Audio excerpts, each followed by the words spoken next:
ನಮಸ್ಕಾರ. ಈ ದಿನ ಹಟ್ಟಿ ಚಿನ್ನದ ಗಣಿ ಸಿಬ್ಬಂದಿ ಮತ್ತು ನೌಕರರ ಪರವಾಗಿ ನಮ್ಮದೇನು ಮಾರ್ಚ್ 31ನೇ ತಾರೀಕಿಗೆ ಕಳೆದ ಅಗ್ರಿಮೆಂಟು ಸಮಯ ಮುಗಿದಿದೆ.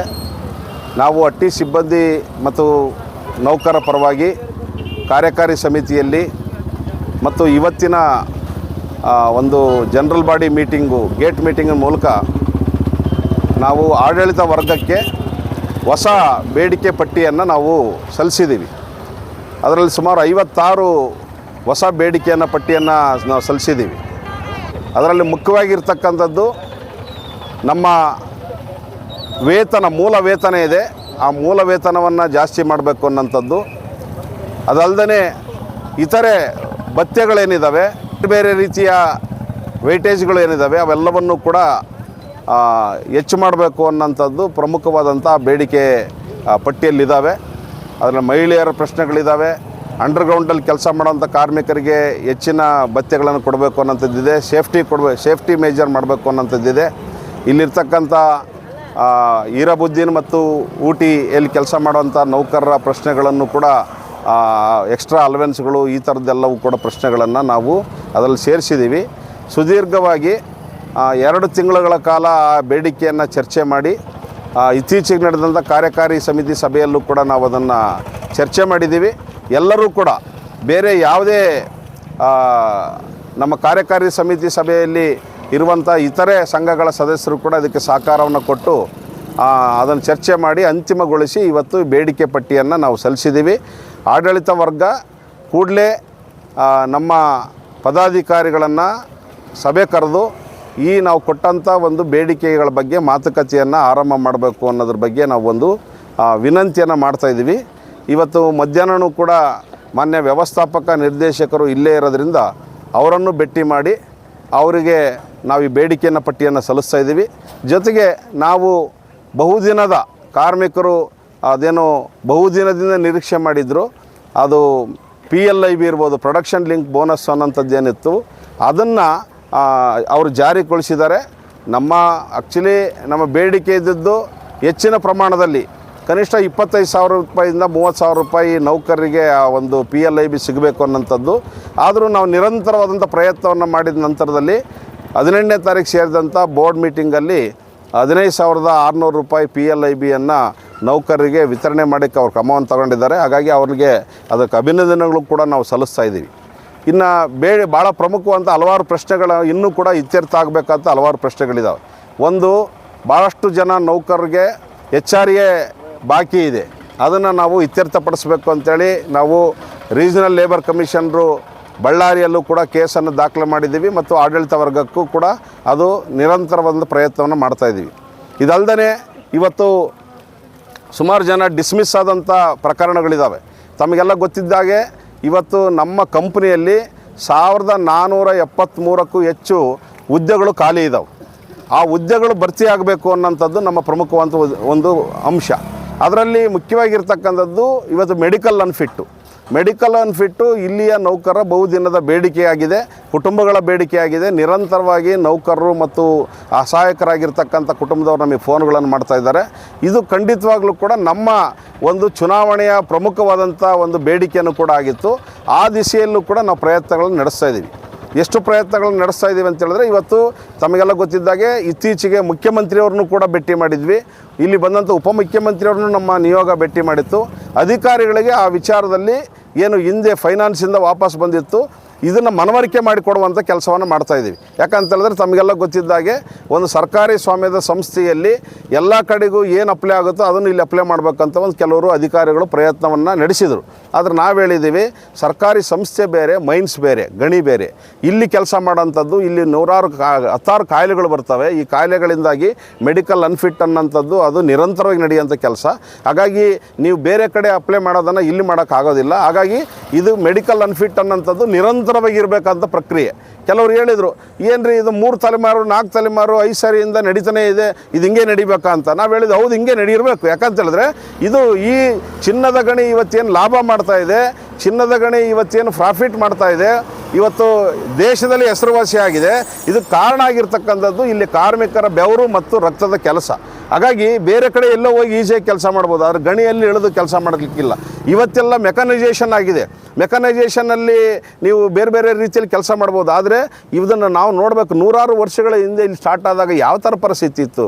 10 ಜನ ಇವತ್ತು ಜೀವವನ್ನು ಕಳ್ಕೊಂಡಿದ್ದಾರೆ, ತಂದೆ ತಾಯಿಗಳನ್ನು ಕಳ್ಕೊಂಡಿದ್ದಾರೆ, ಗಂಡನ ಕಳ್ಕೊಂಡಿದ್ದಾರೆ. ಸೊ ಹಾಗಾಗಿ ಇದನ್ನು ಬೇರೆ ರೀತಿಯಲ್ಲಿ ನೋಡಬಾರ್ದು ಅನ್ನೋಂಥ ಪ್ರಯತ್ನವನ್ನು ಮಾಡಿದ್ದೀವಿ. ಸೊ ಹಾಗಾಗಿ ನಾವು ಸರ್ಕಾರದ ಮಟ್ಟದಲ್ಲೂ ಕೂಡ ಪ್ರಯತ್ನ ಮಾಡಿದ್ದೀವಿ. ಅದು ಸಂಬಂಧಪಟ್ಟಂಥ ಸಚಿವರುಗಳನ್ನು ಮತ್ತು ನಮ್ಮ ಕಂಪನಿಯ ಇವ್ರನ್ನ MD ಅವ್ರ ಜೊತೆ ಮತ್ತು ಚೇರ್ಮನ್ರ ಜೊತೆನೂ ಕೂಡ ನಿರಂತರವಾದ ಪ್ರಯತ್ನವನ್ನು ಮಾಡ್ತಾಯಿದ್ದೀವಿ. ಒಂದು ತುಂಬ ಪಾಸಿಟಿವ್ ಆದಂಥ ಒಂದು ಅಂಶ ಇದೆ, ಅದನ್ನು ಕನ್ವಿನ್ಸ್ ಸಾಕಷ್ಟು ಮಾಡಿದ್ದೀವಿ. ಈಗ C&R ರೂಲ್ಸ್ ಜೊತೆಯೂ ಕೂಡ ಅದನ್ನು ಮಾಡಬೇಕು ಅನ್ನೋಂಥದ್ದೊಂದು ಅವರು ಈಗ ಆಲ್ರೆಡಿ ಪ್ರೋಸೆಸ್ ಆಗಿದೆ. ಮಾತುಕತೆ C&R ರೂಲ್ಸ್ ಬಗ್ಗೆಯೂ ಕೂಡ ಮಾತುಕತೆ ಆಗಿದೆ. ಅತಿ ಶೀಘ್ರದಲ್ಲೇ ನಾವು ಅದನ್ನು ಜಾರಿ ತರಬೇಕು ಅನ್ನೋಂಥ ಒಂದು ಪ್ರಯತ್ನವನ್ನು ಒತ್ತಡವನ್ನು ಹಾಕ್ತಾಯಿದ್ದೀವಿ. ನಮಗೆ ಭರವಸೆ ಇದೆ, ಖಂಡಿತವಾಗ್ಲೂ ಕೂಡ ನಮ್ಮ ಯೂನಿಯನ್ನು ನಾವೆಲ್ಲ ಪ್ರಯತ್ನಗಳನ್ನು ಮಾಡ್ತಾಯಿದ್ವಿ. ತಮಗೆಲ್ಲ ಗೊತ್ತಿದ್ದಾಗೆ ನಮ್ಮ ಜನರಲ್ ಸೆಕ್ರೆಟರಿ ಅವರು, ನಮ್ಮ ಇಡೀ ತಂಡ ಇವತ್ತು ಹಲವಾರು ಸಮಸ್ಯೆಗಳನ್ನು ಎದುರಿಸ್ತಾ ಇದ್ದೀವಿ ನಾವು. ನಮಗೆ ಬೇರೆ ಬೇರೆ ರೀತಿ ಅದನ್ನೆಲ್ಲವೂ ಕೂಡ ಇಲ್ಲಿ ಎಕ್ಸ್ಪ್ಲೇನ್ ಮಾಡೋಕ್ಕೆ ಹೋಗೋದಿಲ್ಲ. ಫೈನಾನ್ಷಿಯಲ್ ಕ್ರೈಸಸ್ ಇದೆ ನಮ್ಮ ಯೂನಿಯನ್ದು, ಆರೋಗ್ಯದ ಪ್ರಾಬ್ಲಮ್ ಇದೆ. ಜನರಲ್ ಸೆಕ್ರೆಟರಿ ಅವರಿಗೆ ಸ್ವತಃ ಅವರು ಸಾಕಷ್ಟು ಶ್ರಮ ಪಡ್ತಾ ಇದ್ದಾರೆ. ಸೊ ಹಾಗಾಗಿ ಖಂಡಿತವಾಗಲೂ ಕೂಡ ನಮಗೆ ಭರವಸೆ ಇದೆ. ಸಾಕಷ್ಟು ಜನ ಏನು ನೌಕರರು ಅವ್ರ ಕುಟುಂಬದವ್ರು ಕಾಯ್ತಾ ಇದ್ದಾರೆ ಮೆಡಿಕಲ್ ಅನ್ಫಿಟ್ ಅನ್ನೋಂಥದ್ದು. ಆ ಮೆಡಿಕಲ್ ಅನ್ಫಿಟ್ ಅನ್ನೋಂಥದ್ದು ಅದು ಸ್ವಲ್ಪ ಟೆಕ್ನಿಕಲ್ ಆದಂಥ ಮತ್ತು ಕೆಲವು ಸರ್ಕಾರದ ನಿಯಮಾವಳಿಗಳನ್ನು ಬದಲಾವಣೆ ಮಾಡಬೇಕಾಗಿರ್ತಕ್ಕಂಥ ಅಂಶಗಳು ಇರೋದ್ರಿಂದನೇ ಸ್ವಲ್ಪ ತಡವಾಗಿದೆ. ಅದನ್ನು ಖಂಡಿತವಾಗಲೂ ಕೂಡ ಮುಂದೆ ಮಾಡಿಸುವಂಥ ಪ್ರಯತ್ನವನ್ನು ಕೂಡ ಮಾಡ್ತಾಯಿದ್ದೀವಿ. ಜೊತೆಗೆ ಈಗೇನು ನಾವು ಆಡಳಿತ ವರ್ಗಕ್ಕೆ ಇದನ್ನು ಕೊಟ್ಟಿದ್ದೀವಿ, ಏನು ಬೇಡಿಕೆ ಪಟ್ಟಿ ಸಲ್ಲಿಸಿದ್ದೀವಿ, ಆ ಬೇಡಿಕೆ ಪಟ್ಟಿ ಸಂಬಂಧಪಟ್ಟಂತೆ ಅವ್ರು ಕೂಡಲೇ ಮಾತುಕತೆಯನ್ನು ಕರಿಬೇಕು ಅನ್ನೋಂಥದ್ದು ನಮ್ಮ ಒತ್ತಾಯವನ್ನು ನಾವು ಮಾಡ್ತಾಯಿದ್ದೀವಿ. ಮೆಡಿಕಲ್ ಅನ್ಫಿಟ್ ಎಷ್ಟು ದಿನದೊಳಗೆ ಜಾರಿ ಆಗ್ಬೋದು, ಅಥವಾ ಮೆಡಿಕಲ್ ಅನ್ಫಿಟ್ ಈಗ ಮೊದಲೇ ಹೋದಂಥ ಆಸ್ಪತ್ರೆಗೆ ಹೋದಂಥ ಮೆಡಿಕಲ್ಗೆ ಹೋದಂಥ ಕಾರ್ಮಿಕರು ಅವರು ಇದ್ರಾಗ ಇನ್ಕ್ಲೂಡಿಂಗ್ ಆಗ್ತಾರಾ ಅಥವಾ ಇಲ್ಲ? ಅದಿನ್ನೂ ಹಲವಾರು ಹಂತದಲ್ಲಿ ಚರ್ಚೆಯಲ್ಲಿದೆ. ಹಾಗಾಗಿ ಖಂಡಿತವಾಗ್ಲೂ ಕೂಡ ಜಾರಿ ಆಗುತ್ತೆ ಅನ್ನೋಂಥದ್ದು ಆ ದಿಶೆಯಲ್ಲಿ ನಾವು ಪ್ರಯತ್ನವನ್ನು ಮಾಡ್ತಾಯಿದ್ದೀವಿ. ಬಟ್ ನಿಖರವಾದಂಥ ಡೇಟನ್ನು ಹೇಳೋಕ್ಕಾಗಲ್ಲ. ಯಾಕಂತ ಹೇಳಿದ್ರೆ ಇದು ಸ್ವಲ್ಪ ನಿಯಮಾವಳಿಗಳು ಮತ್ತು ಸರ್ಕಾರದ ಬೇರೆ ಬೇರೆ ಅವರ, ಯಾಕಂದರೆ ಇದಕ್ಕೆ ಬೋರ್ಡ್ ಅಂತ ಹೇಳಿದ್ರೆ ನಮಗೆ ಗೊತ್ತಿರಬೇಕು. ಬೋರ್ಡಲ್ಲಿ ಅಂದರೆ ಒಂದು 10-15 ಜನ IAS ಆಫೀಸರ್ಗಳು ಇರ್ತಾರೆ, ಅವ್ರದ್ದೇ ಆದಂಥ ಒಂದು ಅಭಿಪ್ರಾಯಗಳಿರ್ತದೆ. ನಾವು ಏನು ನಮ್ಮ ಬೇಡಿಕೆಯನ್ನು ಇಟ್ಟಿದ್ದೀವಿ ಅದಕ್ಕೆ ನಾವು ಫರ್ಮ್ ಇದ್ದೀವಿ. ಮೆಡಿಕಲ್ ಅನ್ಫಿಟ್ಟು ಆಗದೇ ಇದ್ದರೆ ಖಂಡಿತವಾಗ್ಲೂ ಕೂಡ ನಾವು ಎಂಥದೇ ತ್ಯಾಗವನ್ನಾದರೂ ಮಾಡಿ ಕಾರ್ಮಿಕರಿಗೆ ಮೆಡಿಕಲ್ ಅನ್ಫಿಟ್ ಕೊಡೋದಕ್ಕೆ ನಮ್ಮ ಯೂನಿಯನ್ ಬದ್ಧವಾಗಿದೆ. ಹಂಗಾಗಿ ಮೆಡಿಕಲ್ ಅನ್ಫಿಟ್ ಹೋದಂಥ ಕಾರ್ಮಿಕರಿಗೆ ಅದು ಈಗ ನೆಕ್ಸ್ಟ್ ನಿವೃತ್ತಿ ಹೋಗ್ತಾರೆ ಎಷ್ಟೋ ಜನ ಸರ್ ಈ ಮಂತಲ್ಲಿ ನೆಕ್ಸ್ಟ್ ಮಂತಲ್ಲಿ ನಿವೃತ್ತಿ ಹೋಗ್ತಾರೆ ಸರ್, ಅವ್ರಿಗೆ ಅಪ್ಲೈ ಆಗುತ್ತಾ?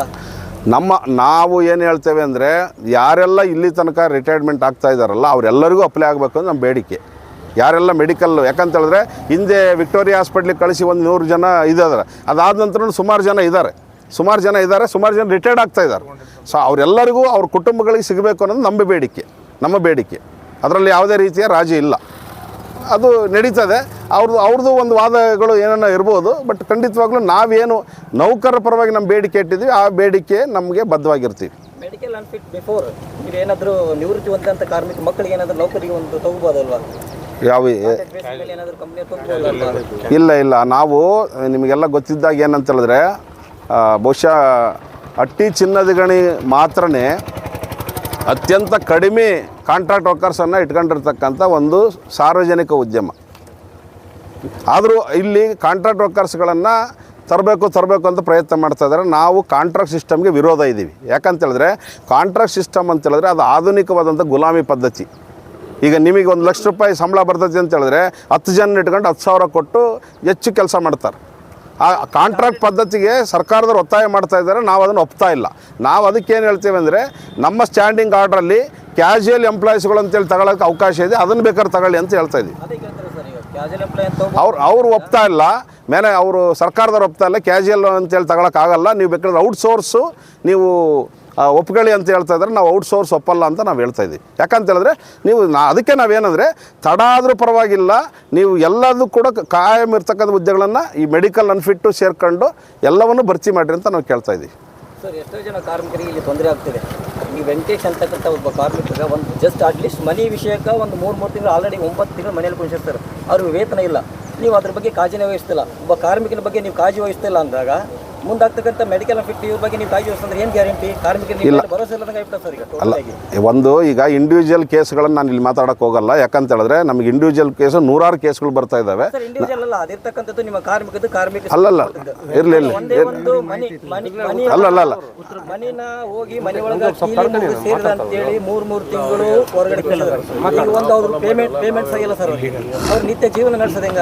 ಈಗ ಸರ್ ವೆಂಕಟೇಶ್ ಅವ್ರಿಗೆ ನಾವು ಹೋಗಿ GMC ಸರ್ ಹತ್ರ ಕರ್ಕೊಂಡು ಹೋಗಿ ಮಾತಾಡಿದಾಗ ಅವ್ರು ಏನಂದ್ರು, ನೋಡ್ರಿ ಯಾವುದೇಕ್ಕೆ ನಾವು ಈಗ ಆತನಿಗೆ ಹೆಲ್ತ್ ವಿಷಯದಲ್ಲಿ ಪ್ರಾಬ್ಲಮ್ ಐತೆ. ಈಗ ಸ್ಟೆಪ್ ಏರೋಕ್ಕೆ ಅದಕ್ಕೆ 80 ಕ್ವಾರ್ಟರ್ಸ್ನಲ್ಲಿ ಅಥವಾ ಒಂದು ಚಾವಿ ಇದು ಮಾಡಿ ಹೋಗ್ಯಾನ ಅಂತೇಳಿ ಮ್ಯಾನೇಜ್ಮೆಂಟ್ಗೆ ಒಂದಿದ್ವಿ. ಹಂಗಾಗಿ ಅವ್ರು ಏನಂದ್ರೆ ನಿಮ್ಗೆ ಹೆಲ್ತ್ ವಿಷಯ ಐತೆ, ಏರೋಕ್ಕಾಗಲ್ಲ, ನಿನಗೆ ಜೆಟ್ಲೈನ್ ಮನೆ ನೀನು ಯಾವುದು ಇದು ಮಾಡ್ಕೊಂಬರ್ತದೆ ಆಯ್ಕೆ ಮಾಡ್ಕೊಂಬ ಆ ಒಂದು ಮನೆ ತೊಗೊಂಬ ನಿನಗೆ ಚಾವಿ ಕೊಡ್ತೀವಿ ಅಂತ ಹೇಳಿದ ಮೇಲೆ ಆ ವ್ಯಕ್ತಿ ವೆಂಕಟೇಶನವರು ಸೈಫುಲ್ ಖಾನ್ ಸರ್ ಮುಂದೆ ನಾವು ಎಲ್ಲರೂ ಹೋದಾಗ ಮಾತಾಡಿದಾಗ ಒಪ್ಕೊಂಡ್ರು. ಆಯ್ತು ರೀ, ನಾನು ಆ ಮನೆಗೆ ಜೆಟ್ಲೈನ್ ಮನೆಗೆ ಹೋಗ್ತೀನಿ ಅಂತ ಹೇಳಿ. ಮತ್ತು GMC ಸರ್ ಕೂಡ ಆಯ್ತು ರೀ, ನೀವು ಇವ್ರಿಗೊಂದು ಚಾವಿ ಕೊಡ್ರಿ ಅಂತ ಹೇಳಿದರು. ಆಮೇಲೆ ಆ ವ್ಯಕ್ತಿಗೆ ಏನಾಯಿತು ಗೊತ್ತಿಲ್ಲ, ಒಪ್ಕೊಂಡು ಹೋದತ್ತ ಮತ್ತೆ ಆತ ಬರಲಿಲ್ಲ. ಅವ್ರು ಹೇಳೋದು ಇಷ್ಟೇ ಸರ್. ಅವ್ರು ಏನು ಹೇಳ್ತಾರೆ, ನಾ ಅಟ್ಲೀಸ್ಟ್ ಒಂದು ಮನೆ ತೊಗೊಂಡ್ರೆ 3 ತಿಂಗಳ ಕೂಡಿಸಿದ್ರು, ಮತ್ತೆ ಡ್ಯೂಟಿ ಜಾಯಿನ್ ಮಾಡಿದ್ರು, ಮತ್ತೆ ತೊಗೊಳ್ತೀನಿ ಮತ್ತೆ ಮನೇಲಿ ಕೂಡಿಸಿದ್ರು. ಈಗ ಆಲ್ರೆಡಿ 3 ಟೈಮ್ ಆಯಿತು ಅವ್ರು ಕೂಡ್ಸೋಕೆ. ಆ ಮನೆ ವಿಷಯ ಒಂದು ಸಿಲ್ಲಿ ಮ್ಯಾಟ್ರ್, ಮನೆ ವಿಷಯ ಇಟ್ಕೊಂಡ್ಕೊಂತ ಕೂಡ್ಸಂಗಾಗಿತ್ತಂದ್ರೆ ಈಗಿರ್ತಕ್ಕಂಥ ಕಾರ್ಮಿಕರುಗಳು ಕಾರ್ಮಿಕರಿಲ್ಲ, ಔಟರ್ಸ್ ಜಾಸ್ತಿ ಇದ್ದಾರೆ. ಅಲ್ಲಿ ಪೊಲೀಸ್ ಇರ್ಬೋದು, ಆರೋಗ್ಯ ಇಲಾಖೆ, ಬ್ಯಾಂಕ್ ಸಿಬ್ಬಂದಿಗಳಾಗಿರ್ಬೋದು, ಇನ್ನು ಔಟರ್ಸ್ ಆಗಿರ್ಬೋದು, ಎಲ್ಲರಿಗೆ ಕಾರ್ಮಿಕರ ಮನೆ ಕೊಡೋಂಥದ್ದು ಏನು? ಅಲ್ಲ ಇರಲಿ, ಈಗ ಇರಲಿ, ನನಗೆ ಅನ್ಸೋದು ಏನಂದ್ರೆ ಬೇರೆ ಔಟರ್ಸ್ ಮನೆ ಕೊಡೋದು ಕಾರ್ಮಿಕರು ಬಿಟ್ಕೊಂಡು ಬೇರೆಯವ್ರಿಗೆ ಅಲ್ಲಲ್ಲ, ಅದು ಇವ್ರೆ ಈಗ ಒಂದೇನಂದರೆ ಅದನ್ನ ಬೇಕಾದ್ರೆ ನೀವು ಆಫ್ ದಿ ರೆಕಾರ್ಡು ಬೇಕಾದಷ್ಟು ಮಾತಾಡ್ಬೋದು ನಾವು. ಯಾಕಂದರೆ ಈ ಸಮಸ್ಯೆ ಏನಂತ ಹೇಳಿದ್ರೆ ಇಲ್ಲಿ ನಾವು ಅಧಿಕಾರಿಗಳ ಪ್ರಶ್ನೆ ಬೇರೆ ಬೇರೆ ಪ್ರಶ್ನೆಗಳಿದ್ದಾವೆ. ಇದಕ್ಕೆ ಇಲ್ಲಿ ಬರೀ ಮನೆಗಳು ಮಾತ್ರ ಅಲ್ಲ, ಇಲ್ಲಿ ಸುಮಾರು ಅಂಗಡಿಗಳು ಹಾಕಿಕೊಟ್ಟಿದ್ದಾರೆ, ಯಾರ್ಯಾರು ಹಾಕಿಕೊಟ್ಟಿದ್ದಾರೆ ಏನಂತ ಎಲ್ಲ ಗೊತ್ತಿರೋಂಥದ್ದು ಪ್ರಶ್ನೆ. ಹಂಗಾಗಿ ಇಲ್ಲಿ ಅಲ್ಲಲ್ಲ, ಅದೇ ಈ ಪ್ರಶ್ನೆ ಇದು ಇವತ್ತಿನ ಕರೆಕ್ಟು. ಇದು ಅಧಿಕಾರದಲ್ಲಿರೋರಿಗೆ ಎಲ್ಲರಿಗೂ ಏನು ನಮಗೇನು ಮಿಲಿಟ್ರಿ ಪವರ್ ಏನಿಲ್ಲ, ಆಯ್ತಲ್ಲ, ಅದು ದಯಮಾಡಿ ತಿಳ್ಕೊಳ್ಳಿ. ಆದರೆ ಏನಂದರೆ ಹಂಗ ಆಯಿತು ಇರಲಿ, ಒಂದು ನೋಡಿ ಪ್ರತಿಯೊಬ್ಬರಿಗೂ ಒಂದು ಲಿಮಿಟೇಷನ್ ಅಂತ ಇರ್ತೈತಿ, ನಮಗೂ ಒಂದು ಲಿಮಿಟೇಷನ್ ಅಂತ ಇರ್ತೈತಿ. ನಮಗೆ ಕಾರ್ಮಿಕರ ಇಶ್ಯೂಸ್ಗಳು ನೀವೇನು ಹೇಳಿದ್ರಲ್ಲ, ಮನೆ ವಿಚಾರ ಇರ್ಬೋದು, ಎಲ್ಲ ವಿಚಾರಗಳನ್ನು ಅಟೆಂಡ್ ಮಾಡ್ತಾ ಇದ್ದೀವಿ. ಇನ್ನು ಯಾವುದಾದ್ರೂ ಇದ್ದರೆ ಖಂಡಿತ ಎಲ್ಲವೂ ಮಾಡಿದ್ದೇವೆ ಅಂತ ನಾವೇನು ಹೇಳಲ್ಲ, ಇನ್ನೂ ಇದಾವೆ, ಸಾಕಷ್ಟು ಇದ್ದಾವೆ. ಸೊ ಅವನ್ನ ಬಗೆಹರಿಸೋಂಥ ಪ್ರಯತ್ನ ನಾವು ಮಾಡ್ತೀವಿ. ಚೇರ್ಮನ್ ಸಾಹೇಬರು ಮೊನ್ನೆ ಅಗ್ರಿಮೆಂಟ್ ಅಪೂರ್ಣ ಆಗ್ಯದ ಅಂತ ಹೇಳ್ತಾರೆ, ನೀವು ಪ್ರೊಸೆಸ್ನಾಗ ಅದಂತ ಹೇಳಿರಿ ಮೆಡಿಕಲ್ ಅನ್ಫಿಟ್ ಬಗ್ಗೆ. ಯೂನಿಯನ್ಗೆ ಮತ್ತು ಚೇರ್ಮನ್ ಸಾಹೇಬ್ರಿಗೆ ಹೊಂದಾಣಿಕೆ ಆದ ಏನಿಲ್ಲ? ಇಲ್ಲ, ಅದಕ್ಕೆ ಏನು ಸಂಬಂಧ ಇಲ್ಲ. ಅವರು ನಿಮ್ಮದೊಂದು ಹೇಳಿಕೆ ಅವ್ರದ್ದೊಂದು ಹೇಳಿಕೆ ಇಲ್ಲ, ಅಪೋಸಿಟ್ ಅವ್ರು ಹೇಳಿದ್ದಾರೆ. ಇಲ್ಲ, ಅವರು ಆ್ಯಕ್ಚುಲಿ ನೀವು ಸುಮ್ಮನೆ ನಿಮಗೆ ಹೇಳೋದಾದ್ರೆ, ನಿಮಗೆ ಒಂದು ಮಾತು ಹೇಳೋದಾದ್ರೆ, ನವಂಬರ್ 1ನೇ ತಾರೀಕು ಮೆಡಿಕಲ್ ಅನ್ಫಿಟ್ ನಾನು ಜಾರಿ ತರ್ತಾರೆ ಅಂತ ನಮ್ಮ ಹತ್ರ ಹೇಳಿದರು. ಯಾವಾಗ ಇದು ಆಯ್ತಲ್ಲ. ಅಂದರೆ ನಮ್ಮ ಹತ್ರನೇ ಆಡಳಿತ ಕೇಳಿ, ಅವ್ರ ಹತ್ರ ಹೋಗಿ ಕೇಳಿ, ನವಂಬರ್ 1ನೇ ತಾರೀಕು ನಾನು ಕನ್ನಡ ರಾಜ್ಯೋತ್ಸವದಲ್ಲಿ ಮೆಡಿಕಲ್ ಅನ್ಫಿಟ್ ಜಾರಿ ಮಾಡ್ತೇನೆ ಅಂತೇಳಿ ನಮಗೆ ಬಹುಶಃ ಆಗಸ್ಟಲ್ಲಿ ಹೇಳಿದ್ದಾರೆ. ಆಗ ಕೇಳಿ, ನೀವು ಅವ್ರನ್ನ ಹೋಗಿ ಕೇಳಿ. ಅಂದರೆ ಸಮಸ್ಯೆ ಏನಂದರೆ ನಾವು ಅವಾಗಲಿಂದ ನಾವು ಜೂನಲ್ಲಿ ನಾವು ಗೆದ್ದಿದ್ದೀವಿ. ಜೂನ್, ಜುಲೈ, ಆಗಸ್ಟಲ್ಲಿ ಕುತ್ಕೊಂಡು ನಾವು ನವಂಬರ್ 1ಕ್ಕೆ ಜಾರಿ ತರ್ತೇವೆ ಅಂತ ಹೇಳಿದರು. ನಾವು ಅದನ್ನೇ ಒತ್ತಾಯ ಮಾಡ್ತಾಯಿದ್ದೀವಿ, ಎಲ್ಲಿ ಸ್ವಾಮಿ ಅಂತೇಳಿ. ಸೊ ಹಂಗಾಗಿ ಅವು ನೀವು ಸೈಲೆಂಟ್ ಇದ್ರಿ ಸರ್. ಯಾವುದು ಸರ್ಕಾರ ಕಾರ್ಮಿಕರಿಗೆ ಕೂಡ ಸೌಲಭ್ಯ ಕೊಟ್ಟು ನೀವು ಗೌರ್ಮೆಂಟಿಗೆ ಲಾಭಾಂಶ ಕೊಡಬೇಕು ಅಂತೇಳಿ ನೀವು ಪಟ್ಟಿಡಿದ್ರೆ ಸ್ವಲ್ಪ ಜಲ್ದಿ ಇಲ್ಲ, ಅದು ಸರ್ಕಾರಿ ಸ್ವಾಮ್ಯದ ಸಂಸ್ಥೆ, ಸರ್ಕಾರ, ಅದು ಆಡಳಿತ ವರ್ಗ, ಅದು ತೀರ್ಮಾನ ಮಾಡೋದಕ್ಕೆ ಅವ್ರಿಗೆ ಇರ್ತದೆ. ಆದರೆ ನಾವು ಕೇಳೋಂಥದ್ದು ನಮ್ಮ ನೌಕರರು ಕಾರ್ಮಿಕರಿಗೆ ಏನಿದ್ದಾವೆ, ಈ ಲಾಭದಲ್ಲಿ ಕಾರ್ಮಿಕರು ನೌಕರರ ಪಾಲು ಇದೆ, ಅದು ಕೊಡಬೇಕು ಅಂತಲೇ ಇವತ್ತು ಬೇಡಿಕೆ ಪಟ್ಟಿ ಕೊಟ್ಟಿರೋದು ಅದಕ್ಕೋಸ್ಕರನೇ. ಅಥವಾ PLIB ಬಗ್ಗೆ ಅವರು ಮೀನಾಮೇಷ ಮಾಡ್ತಾ ಇರ್ಬೇಕಾದ್ರೆ ನಾವೇನು ಮಾಡಿದ್ವಿ, ಹೋರಾಟ ಮಾಡಿದ್ವಿ. ಸೊ ಹಂಗಾಗಿ ಇದನ್ನು ಕೂಡ ಮೆಡಿಕಲ್ ಅನ್ಫಿಟ್ ಇರ್ಬೋದು ಅಥವಾ ನಮ್ಮ ಚಾರ್ಟರ್ ಆಫ್ ಡಿಮಾಂಡ್ ವಿಚಾರದಲ್ಲೂ ಕೂಡ ಅವ್ರು ನೆಗ್ಲೆಕ್ಟ್ ಮಾಡಿದರೆ, ನಮಗೆ ಬರಬೇಕಾದದ್ದನ್ನು ಕೊಡೋಕ್ಕೆ ನಿರಾಕರಣೆ ಮಾಡಿದರೆ ನಾವು ಎಂಥ ಹೋರಾಟಕ್ಕೂ ಸಹಿತ ನಾವು ರೆಡಿ ಇದ್ದೀವಿ. ಅದಕ್ಕೇನು ಯಾವ ಇದೇ ಅಲ್ಲ. ಅದೇನು ಸಂಬಂಧ ಇಲ್ಲಪ್ಪ. ಅದು ನಾನು ಇಲ್ಲ, ಏನಿಲ್ಲ, ಅಲ್ಲಲ್ಲ, ಅವ್ರದ್ದು ನೋಡಿ, ಅವರಿಗೆ ಪೊಲಿಟಿಕಲ್ ಕಂಪಲ್ಷನ್ ಇರ್ತದೆ ಅವರಿಗೆ. ಗೊತ್ತಾಯ್ತಲ್ಲ, ಅವ್ರದ್ದು ಯಾಕೆ ಹಂಗೆ ಹೇಳ್ತಾರೋ ಅನ್ನೋದು ಗೊತ್ತಿಲ್ಲ. ಬಟ್ ನಾವು ಹೋದಾಗ ಯಾವತ್ತೂ ಕೂಡ ಮೆಡಿಕಲ್ ಅನ್ಫಿಟ್ ಮಾಡಲ್ಲ ಅಂತಲೂ ಹೇಳಿಲ್ಲ ಅವರು. ನಾನು ಹೇಳಿದ್ನಲ್ಲ ನಿಮಗೆ, ನೀವು ಸ್ಪೆಸಿಫಿಕ್ಕಾಗಿ ಹೇಳ್ತೀನಲ್ಲ, ನವಂಬರ್ 1ನೇ ತಾರೀಕು ಡಿಕ್ಲೇರ್ ಮಾಡ್ತೀನಪ್ಪ ಅಂತ ನಮ್ಮ ಹತ್ರ ಹೇಳಿದ್ರು ಅವರು. ನೀವು ಬೇಕಾದ್ರೆ ಹೋಗಿ ಕೇಳಿ ನೀವು. ಹಾಂ, ಈಗ ಅವಾಗ ಲಾಸ್ಟ್ ಟೈಮ್ ಸ್ಟ್ರೈಕ್ ನೋಟಿಸ್ ಕೊಟ್ಟಿದ್ರಿ, ಅದ್ರ ಬಗ್ಗೆನೂ ನೀವೇನು ಯಾವ ಸ್ಟ್ರೈಕ್ ಕೊಟ್ಟು ಸ್ಟ್ರೈಕ್ ಮಾಡ್ತೀವಿ ಅಂತಂದು ಹೇಳಿದ್ರಲ್ಲ ನೀವು? ಹೌದು, ಅದು ಜನರಲ್ ಸ್ಟ್ರೈಕು. ಅದು ಮಾತುಕತೆ ನಡೀತು. ಸ್ಟ್ರೈಕ್ ಅಲ್ಲ ಸರ್, ಇದು ಮೆಡಿಕಲ್ ಅನ್ಫಿಟ್ ಮಾಡ್ಕೊಂತ ಹೇಳಿದ್ರಿ. ಇಲ್ಲ 12ನೇ ತಾರೀಕು ಜನರಲ್ ಸ್ಟ್ರೈಕ್ ಇತ್ತು. ಅದರಲ್ಲೂ ಕೂಡ ಮೆಡಿಕಲ್ ವಿಚಾರ, ಬೇರೆ ಬೇರೆ ವಿಚಾರನ ನಾವು ಬೇಡಿಕೆ ಪಟ್ಟಿ ಕೊಟ್ಟಿದ್ವಿ. ಅದು RLC ಮುಂದೆ ಮಾತುಕತೆ ನಡೀತು. ಎಲ್ಲಿ ಇದರಲ್ಲಿ ಬಳ್ಳಾರಿ RLC ಮುಂದೆ ಮಾತುಕತೆ ನಡೆದು ಮ್ಯಾನೇಜ್ಮೆಂಟ್ನವರು ಮೆಡಿಕಲ್ ಅನ್ಫಿಟ್ ಇರ್ಬೋದು, PLIB ಇರ್ಬೋದು, HRA ಇರ್ಬೋದು, ಇವೆಲ್ಲವೂ ಕೂಡ ನಾವು ಸೆಟ್ಲ್ ಮಾಡ್ತೇವೆ ಅಂತ ಹೇಳಿದ್ರಿಂದ ಕೊನೆಗೆ ನಾವು ಈ PLIB ಅಂತಾದ್ರೂ ಬರಲೇಬೇಕು, ಅವಾಗ ಮಾತ್ರ ವಾಪಸ್ ತೆಗಿತೇವೆ ಹೋರಾಟ ಅಂತೇಳಿ ಆಗಿದ್ದರಿಂದ, ಇಲ್ಲ PLIB ಮಾಡೇ ಮಾಡ್ತೀವಿ, ಉಳಿದ ವಿಚಾರ ಗೌರ್ಮೆಂಟ್ದಲ್ಲಿ ಏನು ಪ್ರೋಸೆಸ್ ಇದೆ ಅದನ್ನು ಮಾಡ್ತೇವೆ ಅಂತ ಹೇಳಿದ್ರಿಂದ ನಾವು ಅದನ್ನು ವಿಡ್ರಾ ಮಾಡಿದ್ವಿ. ವಿಡ್ರಾ ಮಾಡಿದ್ದು ನಮ್ಮ ಕಾನೂನಿಗೆ ಮನವರಿಕೆ ಮಾಡಿ ಕೊಟ್ಟಿದ್ವಿ. ಈ ಕಾರಣಕ್ಕೋಸ್ಕರ ನಾವು ವಿಡ್ರಾ ಮಾಡ್ತಾಯಿದ್ವಿ. ಇದು ಏನಂತ ಹೇಳಿದ್ರೆ, ಮುಂದೆ ಈವನ್ ಮ್ಯಾನೇಜ್ಮೆಂಟ್ ಜೊತೆ ಇದ್ದಾಗ ಹೇಳಿದ್ವಿ ನಾವು, ಇದು ಜಸ್ಟ್ ಡೆಫರ್ ಮಾಡ್ತಾಯಿದ್ದೀವಿ ಅಂತ, ಅಂದರೆ ಮುಂದೂಡ್ತಾ ಇದ್ದೀವಿ ಅಂತ. ಮುಂದೂಡ್ತೇವೆ ಅಂತ ಹೇಳಿದ್ರೆ ನಾಳೆ ಮಾಡಲ್ಲ ಅಂತಲ್ಲ. ಈವನ್ RLC ಅವ್ರು ಹೇಳಿದ್ದಾರೆ ನೋಡಿ, ಈಗ ಅವ್ರು 1 ದಿವಸದ ಸ್ಟ್ರೈಕು ವಾಪಸ್ ತಗೊಳ್ತಾ ಇದ್ದಾರೆ ಇಲ್ಲಿ ಮಾತುಕತೆ ಮೂಲಕ, ಮುಂದೆ 4 ದಿವಸನೂ ಹೋಗ್ಬೋದು ಅವರು ಅಂತ ಅವಕಾಶ ಇದೆ. ಈ ಟ್ರೇಡ್ ಯೂನಿಯನ್ ಒಳಗಡೆ ಏನಂತ ಹೇಳಿದ್ರೆ, ಒಂದು ನೆಗೋಷಿಯೇಷನ್ನು, ಕಲೆಕ್ಟಿವ್ ಬಾರ್ಗೇನಿಂಗ್ ಅನ್ನೋಂಥದ್ದು ಭಾಳ ಇಂಪಾರ್ಟೆಂಟು. ಯಾಕಂತೇಳಿದ್ರೆ ಒಂದು ಹೆಜ್ಜೆ ಮುಂದಿಡಬೇಕು, ಒಂದು ಹೆಜ್ಜೆ ಹಿಂದಿಡಬೇಕು. ಇದೇ ಟ್ರೇಡ್ ಯೂನಿಯನ್ನ ಕಲೆಕ್ಟಿವ್ ಬಾರ್ಗೇನಿಂಗು. ಸೊ ಹಂಗಾಗಿ ನಮ್ಮ ಸಂಘಟನೆ ಡೆಫಿನೆಟ್ಲಿ ಅದರಲ್ಲಿ ನಂಬಿಕೆ ಇದೆ.